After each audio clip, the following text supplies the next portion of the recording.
Welcome to Permission to Be Human, the podcast. I'm your host, Mel Finlater, mother, coach, and curator of Permission to Be Human, the company and community. If you're a mom, know a mom, or want to be a mom, and you crave getting out in the world to make a difference, then you're in the right place.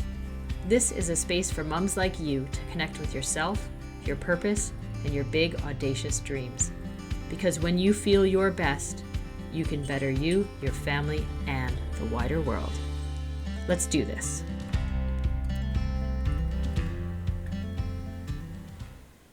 Welcome to our podcast today. I am going to introduce you today to a brand new series that I'll be doing all around permissions. You see, it makes sense to me. We are Permission to Be Human, the podcast, to really dig into that need and desire that we seem to have as moms to ask for permission or seek permission for so many different things.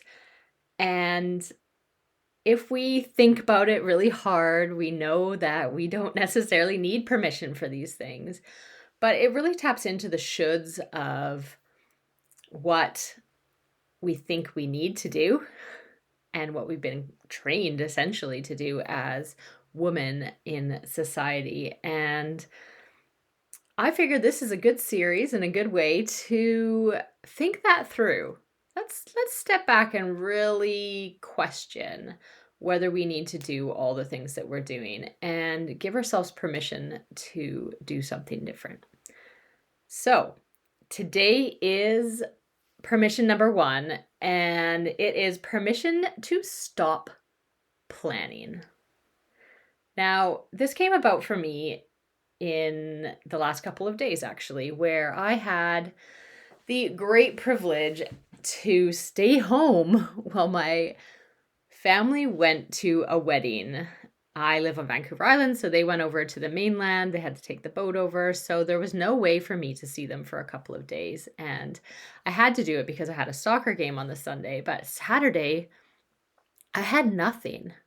I had a whole day. They left at like 6 in the morning. I had a whole day of nothing. And I was so excited about this concept of not having anything and of not planning anything for that day.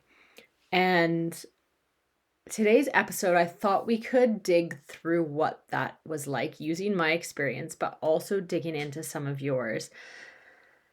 And I decided after a very, very busy summer of planning too much that I was craving a day of nothing planned. Sounds amazing, right? I know that so many of the other moms out there will think that that is such an amazing, that's exactly what we need. Let's go have a day unplanned. Well, I obviously agree, and I was so excited for it. And then I woke up in the morning quite early, let the kids get out and get on their way. And I sat there and I was like, I don't know what to do. It's like I could do anything in the world right now. What do I really, really want to do? And I started to try to reflect upon that. So firstly, I went back to bed and I let myself sleep and doze and Google things and snuggle with my animals and do whatever I wanted. And after getting up and walking the dog, because she was my only real responsibility in that day, I then had no idea what to do.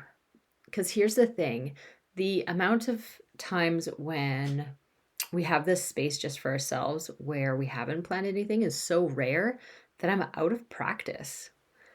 And I think we plan things. I have fallen into this so much more since having children. And I think we plan, at least I plan things because it gives me control over a situation which is really uncontrollable, that feels more chaotic, right? Like kids can be super chaotic. We can't predict exactly what their behaviors are going to be, how they're going to feel in that moment as much as we try to. So I plan our lives, and I am the planner. And don't get me wrong, planning has its place. by over planning sometimes, I allow myself then to relax enough to then change my plan, essentially, because I know I've thought it through already, right? So, like, for example, I used to facilitate quite a few workshops, and I would have an extremely detailed plan of the activities we were going to do, how long it was going to take, what we would talk about, questions I could ask, all the things down on paper so that when I showed up, if I had a blank moment and I wasn't sure what to do, I could look at my piece of paper and know exactly what I was going to do. But it also gave me the flexibility to change my mind and to go with the flow of that moment and change the plan, right? So when I relate that back to my life, I think that's why I overplan there as well. And the challenges, I think, with kids, especially, they want to know the plan. They like it. That gives them a sense of security, especially where anxiety comes in. And I'm less likely to change the plan because I don't want to I have to factor in their emotions as well as my own. So planning works because we get doing things, we go out, we get to adventure, which is a really big value of mine. And it makes us busier than I want to be. And my goal is to actually slow down this year. That's our whole family goal. We've changed schools, we've done so many things in our life to try to slow down. So here I am on this Saturday, ready to slow down. And I wake up wanting to plan my day, right? I was so excited to have a day unplanned, and I wake up wanting to plan my day because the anxiety creeps in. I'm worried that I have so many things that I want to do that if I don't plan it, I'm not going to get them done, like a tick list, right? And it took a lot of energy to multiple times a day to stop and be like, Mel, it's all right. I know this is uncomfortable to not know what's going to be next, but allowing myself the space to sit in that discomfort means that I could really check in with myself, my body. What do I really want right now? What do I think I'm going to want in 10 minutes or 5 hours, right? Because that's what planning is totally guessing what we think we're going to want then. Instead, it is, what do I want right now?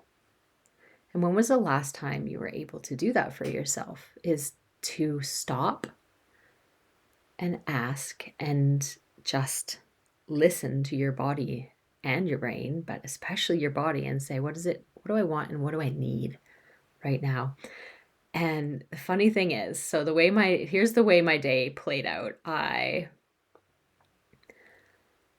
After getting up, walking the dog, etc., making myself a breakfast smoothie, which is what I wanted. And I wanted to try this new like elixir thing that I found for a woman that was actually really tasty, like lemon and ginger and some spices.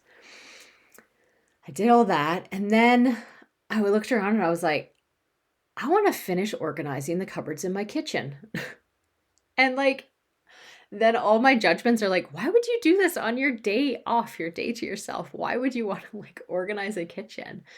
And here's the thing is that while I was thinking about what I wanted to do, it gave me something to do, right? It gave me a tangible outcome that I could look at and know that I achieved something.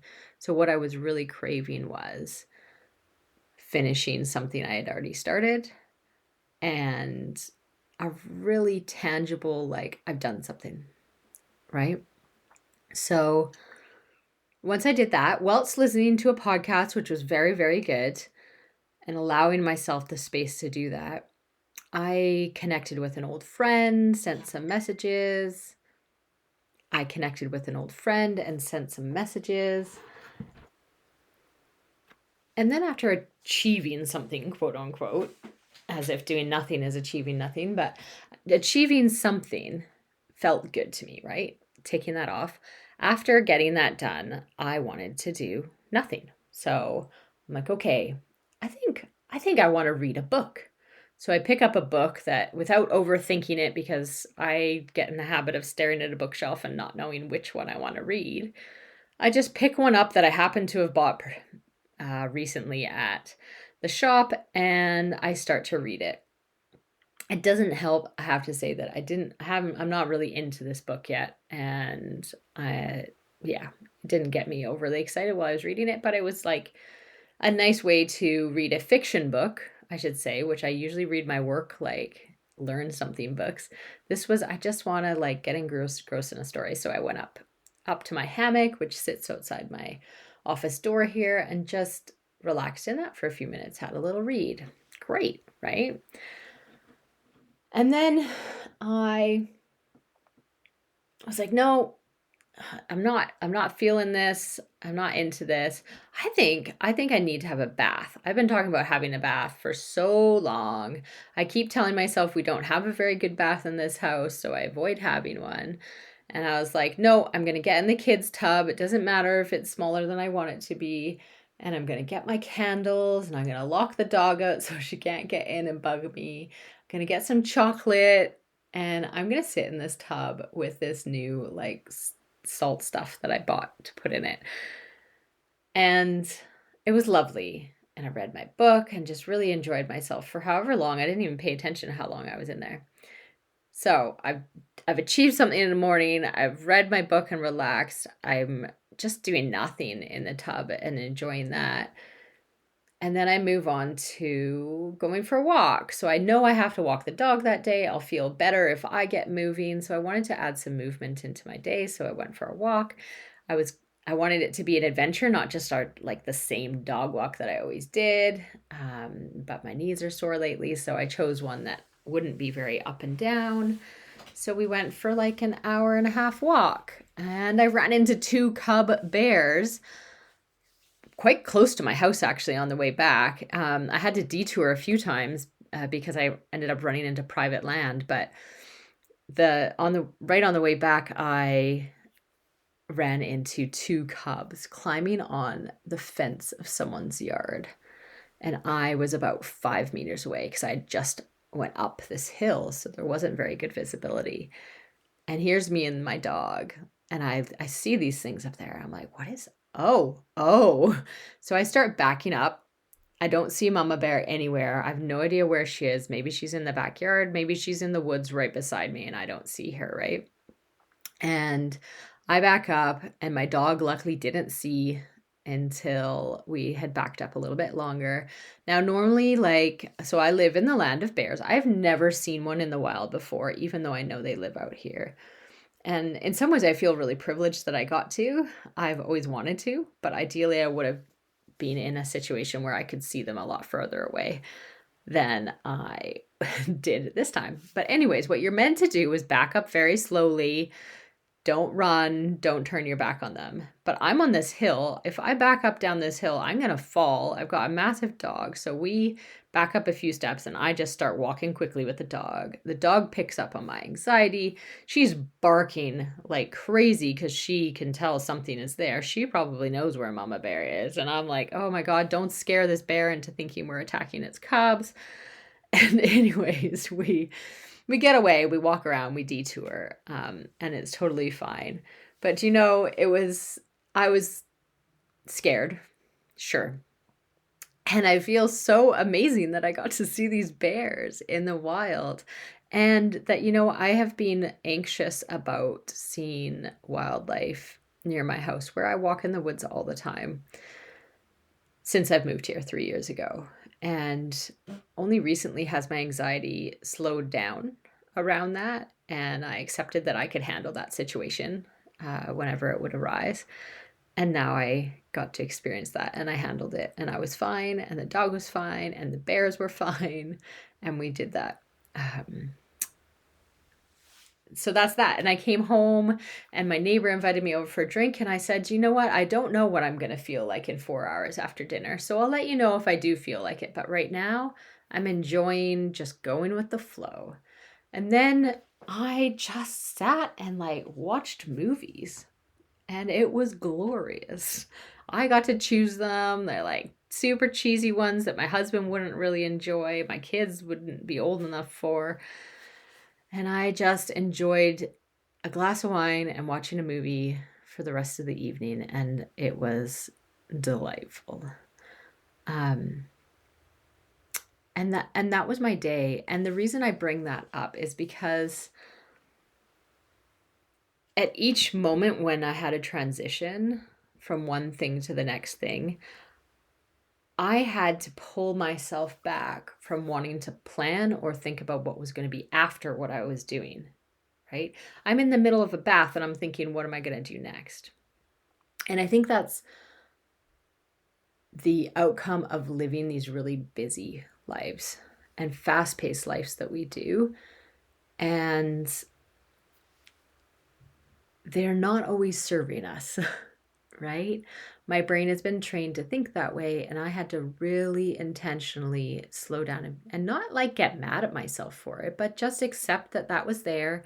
Be like, oh yeah, but look at this, look at this amazing water I'm sitting in. Smell those smells that I can smell, and be in that present moment and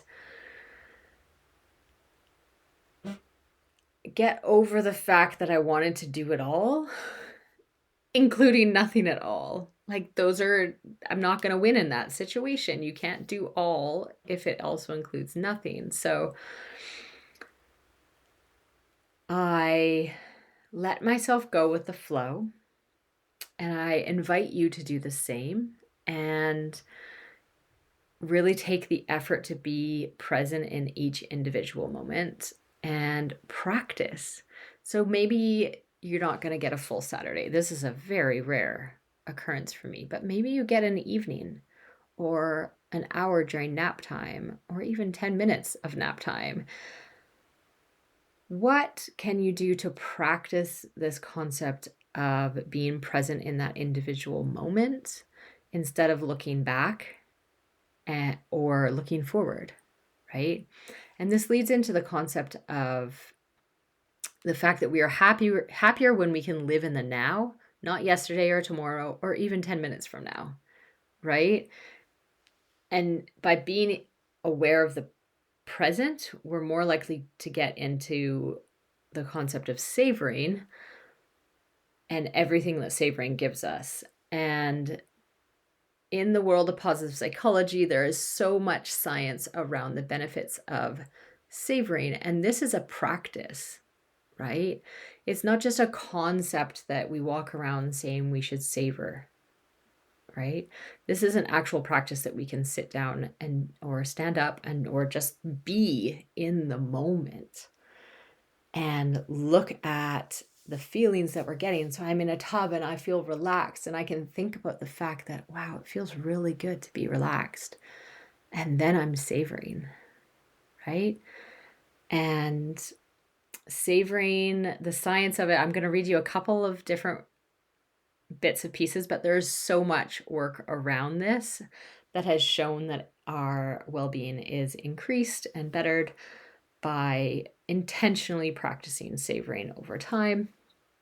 One example is by Joes, Lim, and Bryant in 2012, and it says that savoring boosts happiness in people experiencing fewer daily positive events. So savoring boosts happiness in people that experience fewer daily positive events. So that means basically that things in life go wrong, right? And that savoring, even within those, the positive side of it, will boost our happiness. Another example is by Quadback, Barry Hansen, and Michael Lush, I believe is how you pronounce that, 2010. And they say that it positively relates to higher levels of positive effect and life satisfaction, right? This is the tiniest little thing we can do. We don't have to have a whole day. We can do this within the moments that we have with our children, right? Savoring, savoring, savoring. And I find that the best way to get into that is to stop planning for even just a moment, because planning is looking at what's next. and instead focus on the moment right now in front of us. Where are you sitting right now or standing?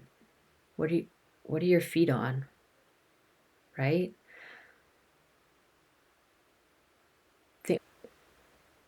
When you feel something that you like and that is serving you very well, you've got some good positive emotion going, remember to stop and experience that, right? We've talked a lot in the past episodes of noticing nature, and that's this concept of savoring. It's not just like being in nature, it's the fact that we notice it. And that's the same in all of our life, right? So I noticed that I felt good achieving something in the kitchen. I noticed that I felt good having a bath. I noticed that I really wanted to have a drink of wine and sit in front of the TV for a while. And I noticed how I felt doing that. And I noticed when I needed to stop because it didn't feel so good anymore, right? So with that, I give you an invitation to check in on how much you're planning in life, to ask yourself, is it serving you? And at times it is, I promise. And at times perhaps it isn't. And when it isn't, what are you avoiding by planning? Because usually I'm avoiding something, the discomfort in this case of my day, the discomfort of not having a plan is what I was avoiding, right? The discomfort of choice overwhelm and fear of missing out. And sometimes the answer lies in giving ourselves some time when we don't plan.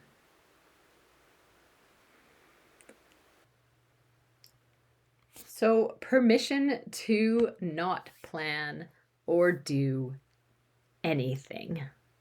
Permission granted.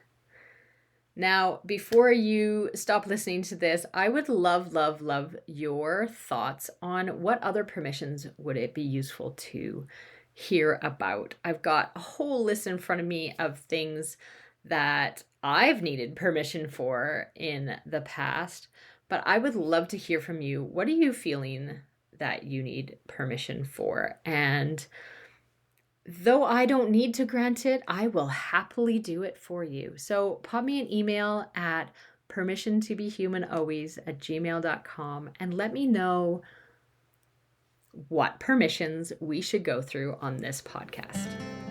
That is it, folks. This has been Mel Finlater on Permission to Be Human, the podcast, and I am so glad that you have joined us here today and hope that you have taken away some tidbits that will help you go away, connect with your big audacious dream, and make that massive impact in the world that you are dying to make. If you liked today's episode, please like it, share it. Think of one person that you think would also like it and send it on over to them. Let's get this out there and more moms feeling like themselves, inspired, dreaming big, and out there being them.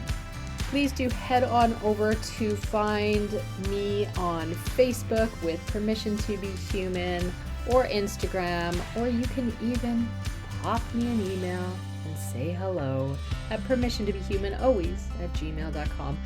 Say hello and let me know that you listened. What did you like about it? I would love to hear. If you didn't like it, I don't really want to know. Just kidding. You can share that if you want.